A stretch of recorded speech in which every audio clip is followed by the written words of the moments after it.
하나님 말씀은 오늘 사사기 8장입니다. 사사기 8장. 에브라임 사람들이 기드온에게 이르되 내가 미디안과 싸우러 갈 때 우리를 부르지 아니하였으니 우리를 이같이 대접함은 어찌 됨이냐 하고 그와 크게 다투는지라.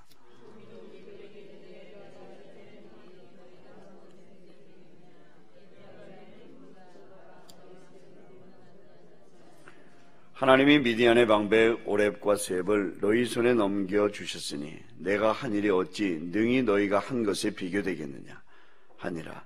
기드온이 이 말을 하매 그때 그들의 노여움이 풀리리니라.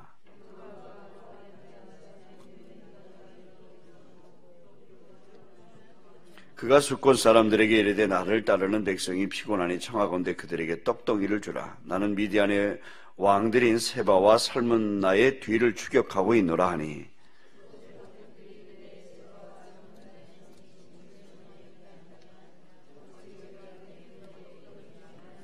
기드온이 이르되 그러면 여호와께서 세바와 살문나를 내 손에 넘겨주신 후에 내가 들가시와 찔레로 너희 살을 찢으리라 하고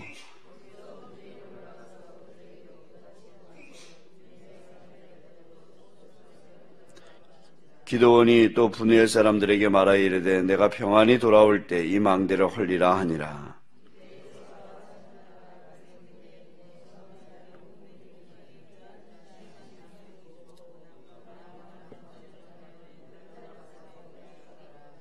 적군이 안심하고 있는 중에 기드온이 노바와 욕보와 동쪽 장막에 거주하는 자의 길로 올라가서 그 적진을 치니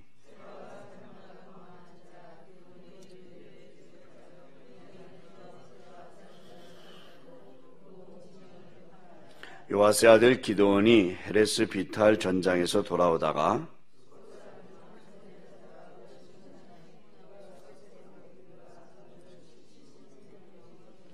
기드온이 숫곳 사람들에게 이르러 말하되 너희가 전에 나를 희롱하여 이르기를 세바와 살문나의 손이 지금 내 손에 있다는 거냐 어찌 우리가 내 피곤한 사람들에게 떡을 주겠느냐 한 그 세바와 살문나를 보라 하고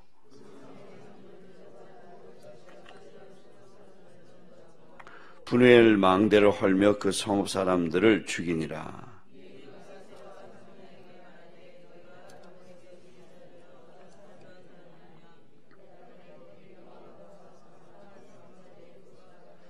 그가 이르되 그들은 내 형제들이며 내 어머니의 아들들이니라. 여호와께서 살아계심을 두고 맹세하노니 너희가 만일 그들을 살렸더라면 나도 너희를 죽이지 아니하였으리라 하고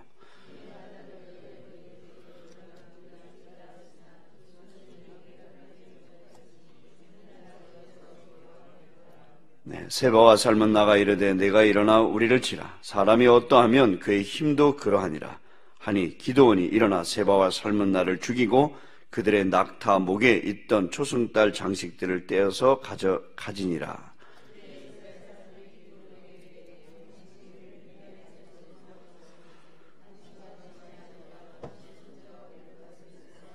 기드온이 그들에게 이르되 내가 너희를 다스리지 아니하겠고 나의 아들도 너희를 다스리지 아니할 것이요 여호와께서 너희를 다스리리라 하니라.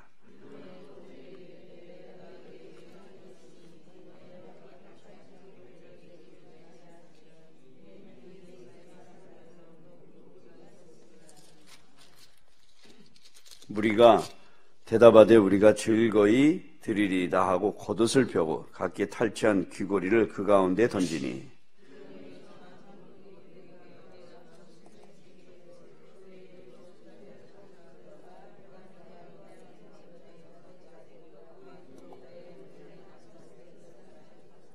기드온이 그 금으로 에봇 하나를 만들어 자기의 성읍 오브라에 두었더니 온 이스라엘이 그것을 음란하게 위함으로 그것이 기드온과 그의 집에 올무가 되니라.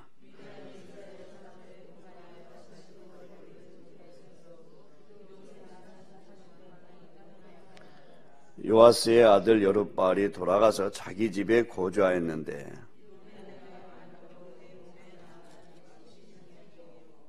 세겜에 있는 그의 접도 아들을 낳았으므로 그 이름을 아비멜렉이라 하였더라.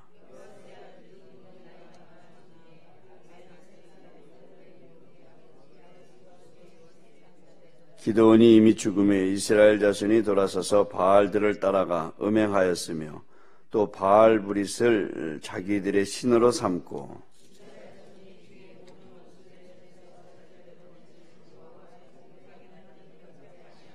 또 여룹바알이라 하는 기드온이 이스라엘에 베푼 모든 은혜를 따라 그의 집을 후대하지도 아니하였더라. 아멘. 자, 우리는 지금 사사들에 대해서 보고 있습니다. 온니엘, 에훗, 삼갈, 드보라. 그리고 5번째 사사가 기드온입니다. 12명의 사사가 등장을 하니까 적어도 사사기를 보면서 사사들이 몇 명이 등장하는구나. 그리고 좀 사사들도 좀 기억을 하면 더 좋겠어요. 첫 번째 사사가 누구라고요? 온니엘. 두 번째 사사가 에훗. 세 번째가 삼갈.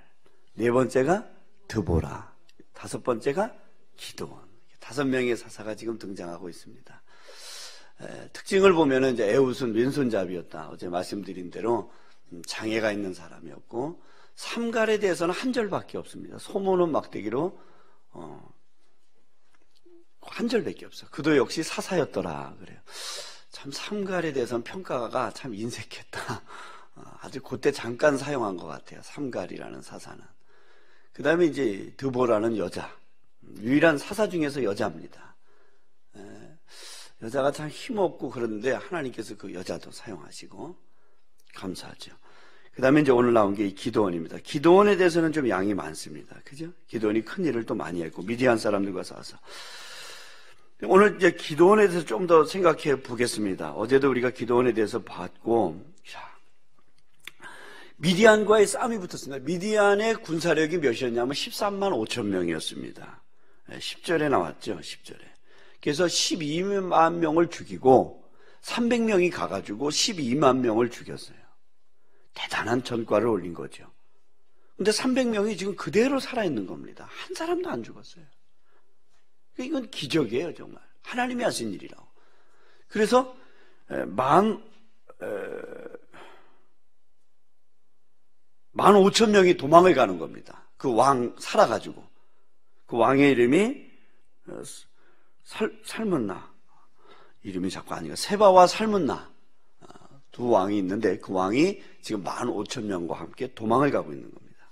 그러니까 이미 전쟁의 승패는 기울어졌습니다. 그렇죠? 13만 5천이 쳐들어와서 12만 명이 죽고 15,000명이 지금 두 왕과 함께 연합군이 돼서 쳐들어왔으니까 두 왕과 함께 도망을 가고 있었어요. 근데 문제가 생겼습니다. 에브라임 지파에서 시비를 걸었습니다. 왜 전쟁에 나갈 때 우리하고 나가자고 하지 않았느냐 이런 얘기한 겁니다. 근데 이거 잘 보셔야 됩니다.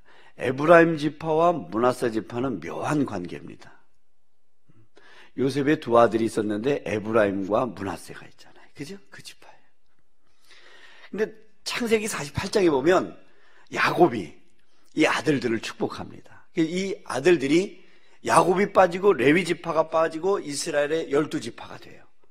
르벤, 시몬, 레위, 유다, 이사갈, 스불론, 갓, 아셀, 단, 납달리, 요셉, 베냐민 이렇게 12지파가 됐는데 여기서 레위 지파가 빠지고 요셉이 빠지고 에브라임과 므낫세가 들어가요. 여러분 성경 집에 가서 읽어보세요. 그래서 12지파가 됐는데 요 에브라임과 므낫세 요 두 지파가 아주 문제입니다. 근데 야곱이 축복할 때 나중에 창세기 48장을 여러분 집에 가서 읽어보세요. 축복할 때 므낫세가 장자예요. 그러면 성경에서 오른쪽은 하나님의 능력의 상징이고 축복의 상징이에요. 근데 장자를 축복해야 되는데 오른손으로 야곱이 축복을 이렇게 하고 야 므낫세야 그리고 에브라임아 이렇게 축복을 해야 되는데 이렇게 축복을 해요. 오른손으로 동생을 축복하고 왼손으로 마지를 축복해요. 희한한 일이 벌어진 거예요. 이게 굉장히 기분 나빴을 거예요. 여러분 생각해 보세요. 근데 정말 축복한 대로 그렇게 돼요. 나중에 부모의 축복권이라는 건 대단한 겁니다. 믿음의 부모, 하나님이 우리에게 주의 종을 통해서 또 부모를 통해서 축복을 한다는 것. 근데 정말 그렇게 축복이 돼요. 자, 그런데 이 에브라임 사람들이 자기들이 축복을 받았단 말이에요. 그런데 므낫세, 지금 기드온은 므낫세 지파예요. 근데 나가가지고 전쟁에 엄청난 성과를 거두고, 여러분 생각해 보세요. 12만 명을 300명이 죽었으니 생각지 못한 전과가 일어나는데, 이들이 왜 우리 전쟁 나갈 때 안 데려갔냐, 이게. 왜 얘기 안 했냐, 이게. 그 다툼이 벌어지고, 이러다 싸움이 벌어지는 거야. 이게 또 전쟁이 일어날 수 있어요. 근데 에브라임 지파도 문제예요. 알고 있다가 슬그머니 꼬리 내리고 있다가 잘 되니까 슬그머니 달라붙은 거예요. 근데 참 기드온이 지혜롭게 대답을 했습니다. 2절에 보니까 기드온이 그들에게 이르되 내가 행한 일이 너희가 한 것에 비교되겠느냐. 에브라임의 끝물 포도가 아비에셀의 만물 포도보다 낫다. 끝물 포도, 수확을 다 한 다음에 나중에 이게 뭐 이삭 죽기식으로 걷어들이는 포도, 그게 끝물 포도고, 그냥 적당한 수확기에 걷어들이는 포도가 만물 포도예요. 좀 우리 성경에는 번역이 조금 애매하게 되어 있지만 그래요. 이게 무슨 뜻이냐면, 나중에 추수 다 끝난 다음에 남아있잖아요. 그건 거저 걷어들였다, 이 거저. 그러니까 다시 말하면, 너희가 마지막에 잠깐 참여해가지고, 미디안과 싸움에서 잠깐 참여해서, 너희 때문에 이겼다. 너희가 참 중요한 일을 했다. 아주 말을 굉장히 지혜롭게 한 겁니다. 그들이 노여움이 풀렸다. 3절에 보니까. 여러분 참 말을 지혜롭게 한다는 것도 은혜입니다. 은혜. 지혜로운 대답은 마음을 유순하게 한다. 잠언서에 보면. 이게 적절한 지혜로운 말은 참 상대방의 노여움을 풀 수 있는 말이에요.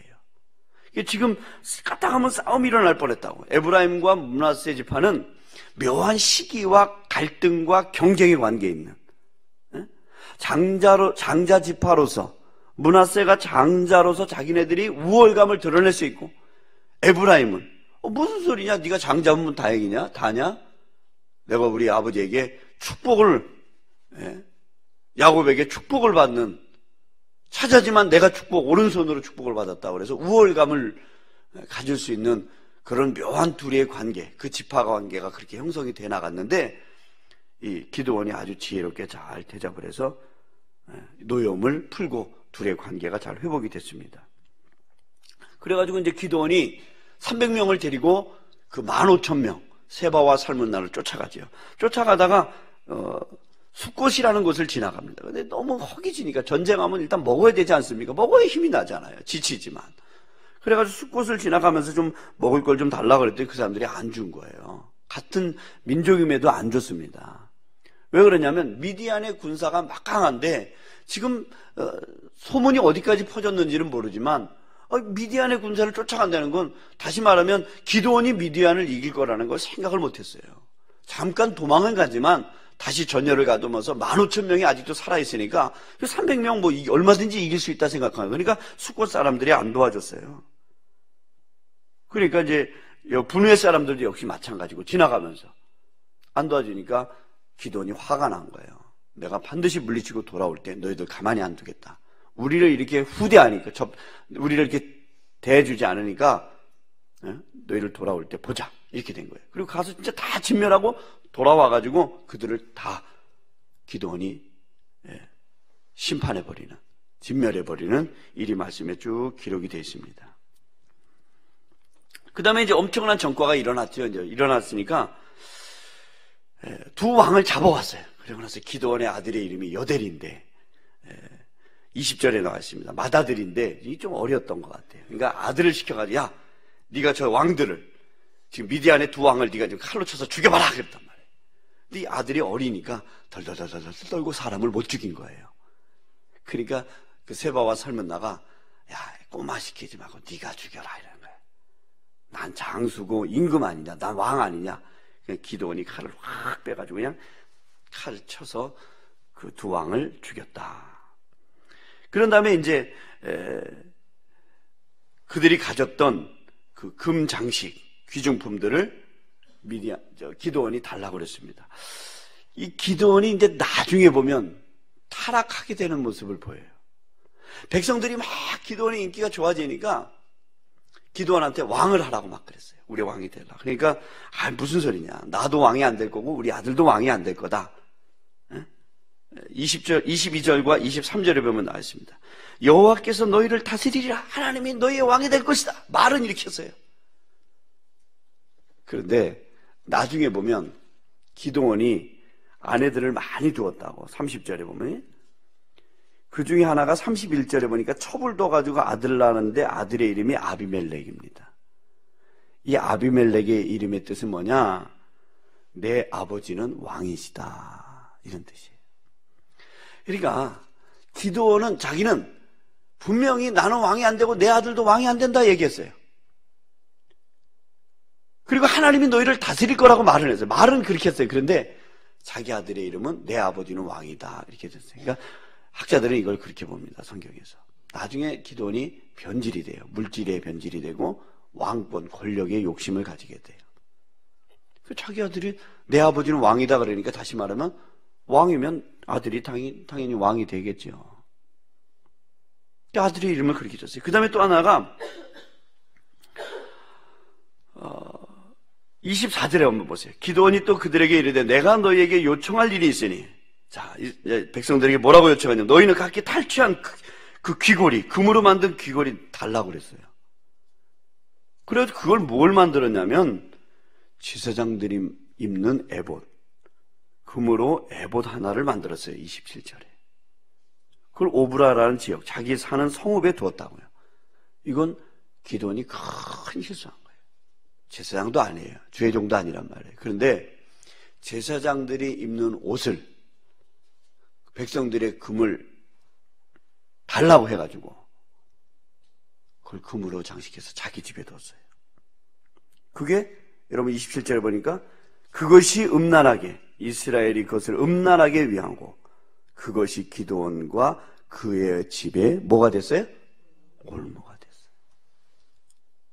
잘 보세요. 이게 올무가 됐어요. 그러니까 기드온도 한때는 하나님이 사용하는 사람이었지만 돈 욕심, 그 다음에 여기 보니까 아내들을 많이 뒀습니다.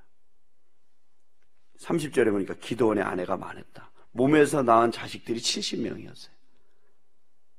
그 아내가 몇 명이었을까? 거기다 첩이 또 있었습니다.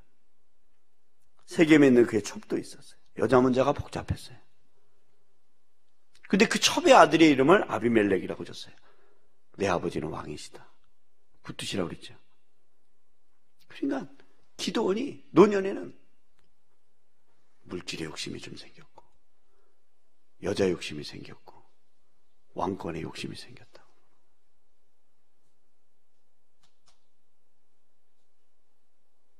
여러분, 어제도 말씀드렸어요. 신학을 배우냐 신앙을 배우냐. 담임 목사님 그저께 설교하실 때 그 말씀하셨습니다. 새벽에.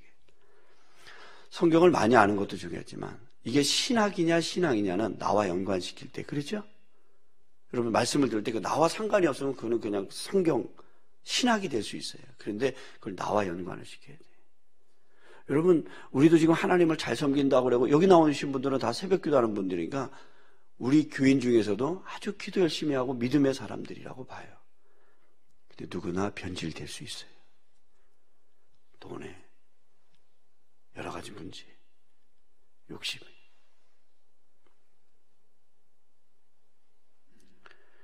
이것 때문에 이스라엘 백성들도 올무가 돼요.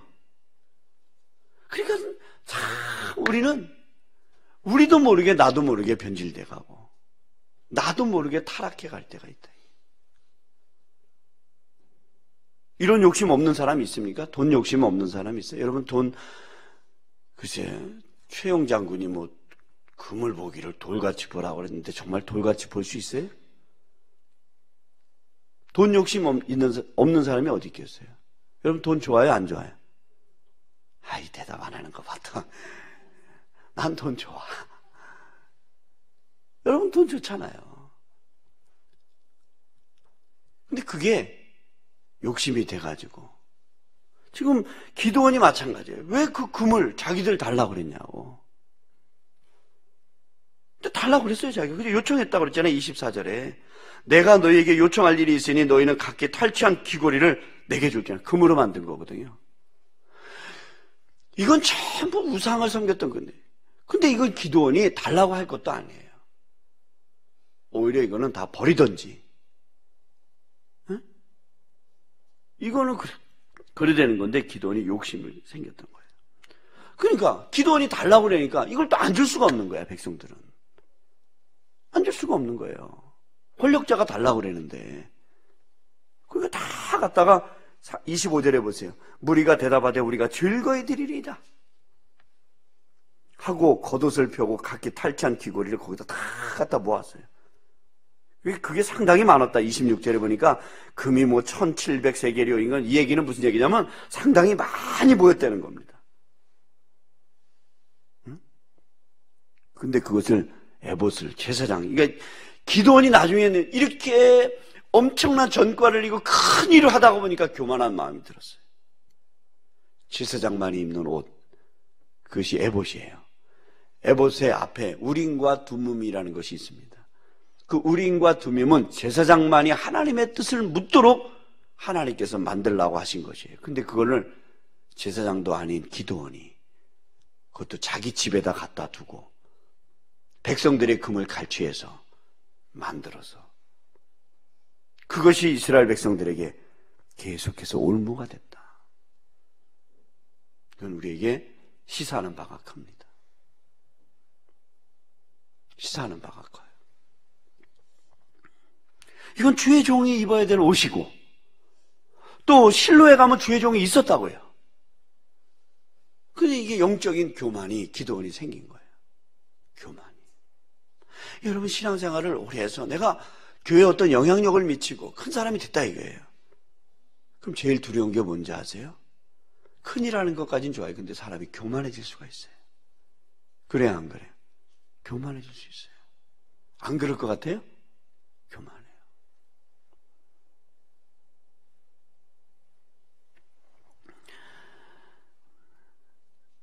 딱 맞을지는 모르겠어요.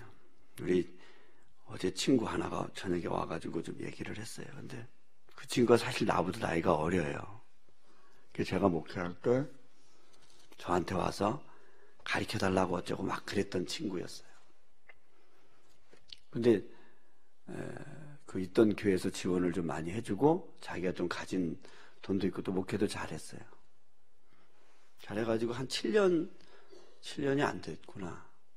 교회가 금방 부흥됐어요. 시작할 때부터 좀 교인이 있었고 자기하고 전도사님 3분 그 사례비 줄 정도 되고 그래가지고 교회를 시작했어요. 그래가지고 교회를 줬어요. 근데 한 번 줬는데 땅 보러 다녀 또 교회를 크게 진다. 어제 대화를 했는데 대화를 한참 하다가 이 친구는 이제 마음 먹고 올라온 거예요. 저를 보려고. 저녁 안 먹었어요. 말하는데 기분이 좀 상했어요. 전에는 안 그랬는데 어디 커피숍에서 했는데 내 앞에서 다리를 쫙 끄고 뒤를 제치고 요새 부목사 어때? 생활 어때? 이렇게 묻는데 기분 더럽더라고. 정말 말을 그렇게 하는데 어제 몇 분은 보셨을 거예요. 그 친구도 부목사 생활을 오래 했거든요. 우리가 아는 교회에서. 괜찮아. 많이 변했어. 교회가 커지니까. 땅 보러 다닌다고. 요새 은행에서 뭐 대출 이자가 싼데 어쩌고 갈아타고. 아유, 요새 뭐 한 20억도 30억도 돈이 아니야. 막 이러면서 얘기하는데, 많이 변했다. 친구인데. 그냥 친구라 그래요. 좀 동생인데. 다 변했더라고, 사람들. 조금 된다고 변하더라고. 전에는 절대 안 그랬거든요, 저한테. 깍듯하게 대해줬어요. 오늘 기도원 보세요. 그죠? 기도원도. 근데 기도원이 있을 동안에 나라는 평안했어요. 40년 동안. 네? 그런데 문제가 발단되기 시작했어요. 그죠? 33절에 기도원이 이미 죽음에 이스라엘 자손이 돌아서서 바알들을 따라가 음행하고. 어느 목사님이 그러더라고요. 한국교회가 막 부흥한 것은 한국교회에서 정말 유명한 목사님인데 그분이 그 얘기했어요. 지금 한국교회가 이렇게 부흥한 것은 우리 세대가 잘한 게 아니라 우리 선배들이 뿌려놓은 씨앗을 우리가 거뒀다. 그러면 지금 우리가 목회를 잘하냐 못하느냐는 지금 봐서는 될 게 아니다. 20년 후 30년 후 더 교회가 부흥하고 성장해서 우리가 목회를 잘한 거고 그때 가서 만약 교회가 병들고 무너져 내려갔다면 그 책임은 우리에게 있다. 근데 그 말도 일리가 있습니다. 일리가 있어요. 기드온이 정말 영적으로 깨어서 하나님을 잘 끝까지 견디려올 데가 없었으면 그 자손들이 하나님을 더 잘 경외했으면, 그죠? 나라가 더 평안하고 그랬으면 얼마나 더 좋았겠어요. 그런데 기드온이 죽고 난 다음에 음행하고 바알불을 자기들의 신으로 삼고 자기들이 하나님을 기억하지도 않고 또 기드온의 그 후손들을 후대하지도 아니했더라. 참 무서운 말씀이 기록이 돼요. 기드온은 참 꼭 솔로몬 같아요. 마지막에 썩 좋지는 않았어요. 인생을 살면서 그런 것 같아요. 만날 때도 좋지만 헤어질 때, 끝날 때 마무리가 정말 중요하다는 걸 살면서 뼈저리게 느낍니다. 여러분, 과거보다는 앞으로 마무리 더 잘하시는 은혜가 있기를 축원합니다. 주님 앞에 갈 때, 야, 너 이때까지 힘들고 이렇게 했네. 정말 기도하다, 말씀대로 살다. 그래서 끝까지 주의 은혜 가운데 승리하시는 믿음이 되시기를 주의 이름으로 축원드립니다. 기도하시겠습니다. 하나님 아버지,